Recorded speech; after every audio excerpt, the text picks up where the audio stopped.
Welcome to my entrepreneurial journey, the podcast that's all about real stories and real strategies for women entrepreneurs over 40 who are ready to grow their businesses with purpose and authenticity. I'm Yaritza. On this show, we mix deep dive conversations with inspiring guests who share their entrepreneurial journeys alongside actionable advice tailored to help you navigate your own. Whether you are tuning in to learn practical tips or listening in for inspiration, each episode is designed to meet you where you are in your journey. So, if you are ready to leave behind the overwhelm and start building a business that reflects who you are, hit subscribe and join me each week for insights that empower your entrepreneurial path.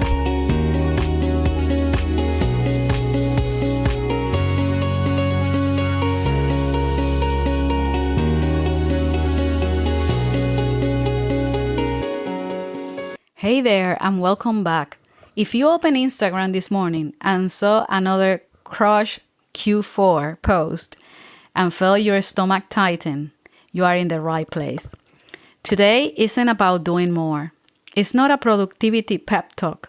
It's about reconnecting with why you started in the first place. If you're feeling behind, unmotivated, or like you are running someone else's version of success, this is for you. You know what October really feels like? It's scrolling past those, I just had my first 50K month post while you are wondering if you can hit your 3K this month. It's the marketing guru telling you Q4 is make it or break it. When you are already exhausted from just keeping everything going. It's that voice in your head saying, only 3 months left, you better figure this out. But let's be honest. If you're in your 40s or 50s, running a business that's still finding its footing, juggling family, maybe even caring for aging parents, dealing with hormonal shifts that nobody talks about in the business world, that pressure doesn't motivate you. It paralyzes you. You don't need another plan right now. You need permission to pause. You need a chance to ask yourself, is the path I'm on still aligned with the reason I started? That's what we should be asking at this point right now. Here's what I see happen with so many other women I work with. You started with a strong why, a vision, a sense of purpose. Maybe it was freedom. Maybe it was impact. Maybe it was finally building something that was yours. But over time, you got pulled off course because it always happens for some reason. But never mind. You said yes to client work that doesn't light you up because you needed the income. You tried that trending strategy even though it felt performative. You tweak your message to sound more like the successful coaches online until your voice didn't sound like you anymore. One of my clients told me recently, I'm working harder than ever, but I don't recognize my business anymore. It feels like I'm running someone else's business. And suddenly, the business doesn't feel like yours. You're still showing, but you're still showing up. You're still working, but you are not connected. And that disconnection, that creates resistance, confusion, decision, fatigue, sometimes even burnout. I have seen it. It has happened to me in the past also. Not because you are not capable, but because you are running toward a finish line that was never meant for you. That's why I'm not talking about goal setting right now. I'm talking about soul setting. I remember a few years back when this time of year will come, it's like, oh my God, Q4, like I was saying at the beginning, I gotta get this ready for the holidays. And it was too much, it was too much. The pressure got to be way too much. So soul setting means returning to your values, your pace, your voice. It's asking, what did I hope this business will feel like? What do I want to experience, not just achieve by the end of this year? What's one thing I can let go to feel more aligned? Here's what soul setting might actually look like in practice. Maybe it's finally saying no to that client type that drains you, even if means a smaller month. Or it's going back to that offer you genuinely love but abandoned because some expert said it wasn't scalable enough. I recently was listening to a marketing expert, and he was saying that YouTube is much better place to get clients, potential get leads and all of that, rather than even LinkedIn.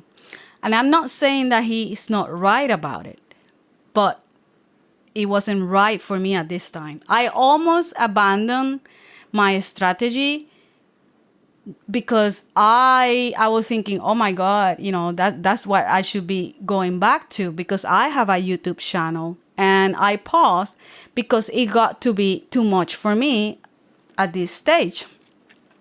And so I decided to switch to having this podcast, and which is going to be a year next month. So I really have to think about it. I almost, made that this decision to change again, to switch. But then I thought, no, let's stay where we are. The strategy is what I decided because it works with my lifestyle and is aligned with what I want to accomplish. So we have to be very watchful about those things. And in your case, maybe it's giving yourself permission to close your business for 2 weeks in December without feeling guilty about it. I will be traveling next month. So I'm giving permission, myself to say, well, in those 2 weeks, 3 weeks, there's not going to be podcast episodes unless I do it beforehand. But I'm okay with that. If that doesn't happen, I'm okay with it.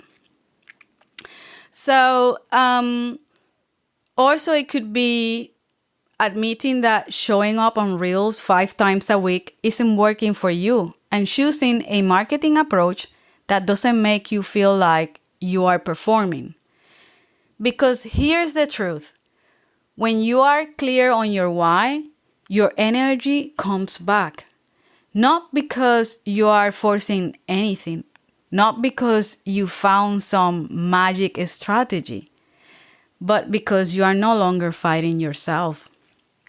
You stop second-guessing every decision. You stop comparing your chapter 3 to someone else's chapter 20. You start making choices that actually fit your life, not someone else's blueprint. And that's one that we tend to fall for quite often when we see somebody, or, especially on social media or even in certain groups, like, oh my God, they're already having signing clients and all that. And I'm still like struggling. But we don't know the behind scenes story for those people to start actually signing clients. We don't know how long it took them to get to that point. So we cannot compare ourselves. So here's what I want you to do this week. Find 20 minutes, not to plan, not to strategize, but to feel. Go for a walk, sit with your journal, or just breathe and ask yourself this. If I can only keep 3 things about my business, what would they be? That's your compass. That's what finishing this year aligned looks like. And if you are realizing right now that you have been running someone else's version of success instead of your own, then think about that too. If you are done with your guru playbook and you are ready to build something that actually fits your life, those are the questions that you got to ask yourself, or meditate about it. Think about it. Send me a message. I would genuinely love to hear what's shifting for you. Because the women I work with aren't trying to become the next internet sensation. They are building sustainable businesses that support their life, not consume them. You are not behind. You are just ready to realign. I'm Yaritza, and thank you for being here. Talk to you soon. Bye-bye. Thank you for tuning in to my entrepreneurial journey with Yaritza Baez. I hope today's episode gave you insights and inspiration to fuel your business journey. Remember, whether you are just starting out or looking to grow, you are not alone on this path. We are building our dreams together, one step at a time. If you enjoyed today's conversation, be sure to subscribe so you never miss an episode. And if you feel inspired, leave a review or share this episode with a friend who could use a little extra motivation. Until next time, keep pushing forward and bringing your unique vision to life.